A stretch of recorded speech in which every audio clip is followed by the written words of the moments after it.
দেখো এই রেসিপিটা তোমাদের সঙ্গে শেয়ার করছি, তোমরা দেখো।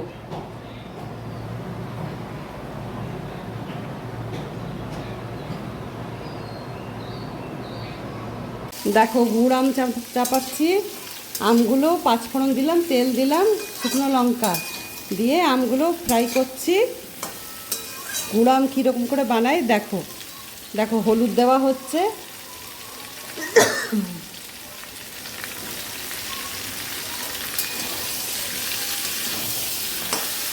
হলুদ দিয়ে নাড়ছি।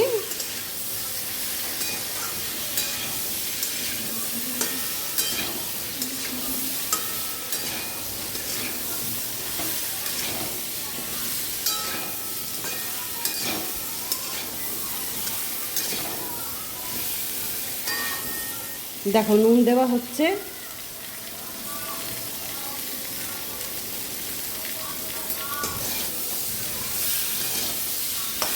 নুন দেওয়া হলো, নুন দিয়ে এবারে ফ্রাই করি। দেখো আম যতটা আছে 1 কেজি, তা সেই অনুযায়ী 1 কেজি গুড় ছেঁচে রেখেছি, দেখো থেতো করে রেখেছি।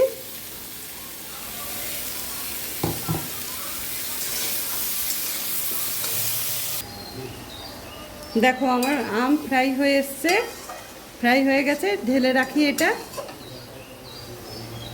থালার মধ্যে ঢেলে রাখছি।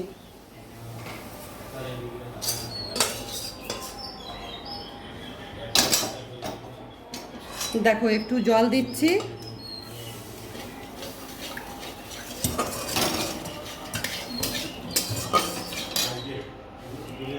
গুড়টা দিচ্ছি। দেখো 1 কিলো আমে 1 কিলো গুড় দিচ্ছি।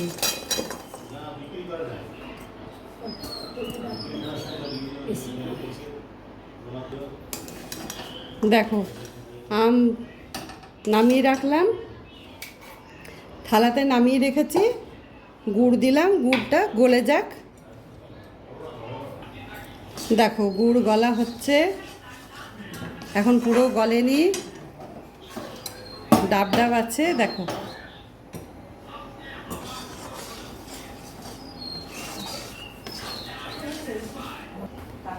দেখো গুড়টা হয়ে এসছে।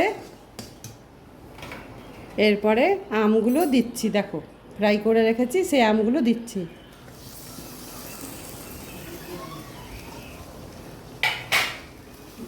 দেখো এবারে গুড়গুলো হচ্ছে, গুড় আর আমে মিশিয়ে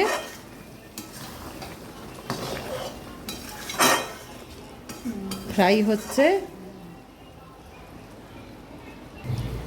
দেখো গুড়ে আমে ফুটছে, হোক হয়নি, এটা গুড়ে আমে ফুটছে। দেখো দেখো আমার হয়ে গেছে গুড় আম।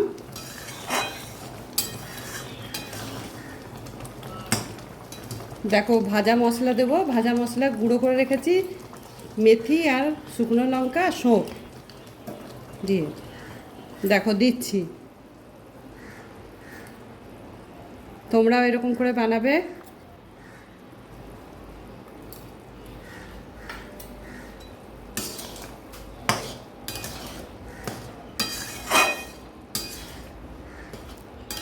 নামিয়ে তারপরে দিলাম, বন্ধ করে গ্যাসের ইয়েটা বন্ধ করলাম, নবটা আঁচটা বন্ধ করে তারপরে দিলাম।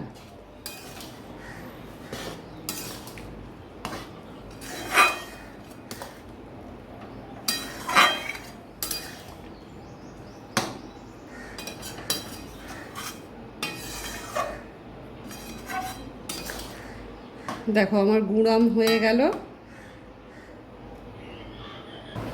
দেখো কেমন হয়েছে মশলা দিয়ে।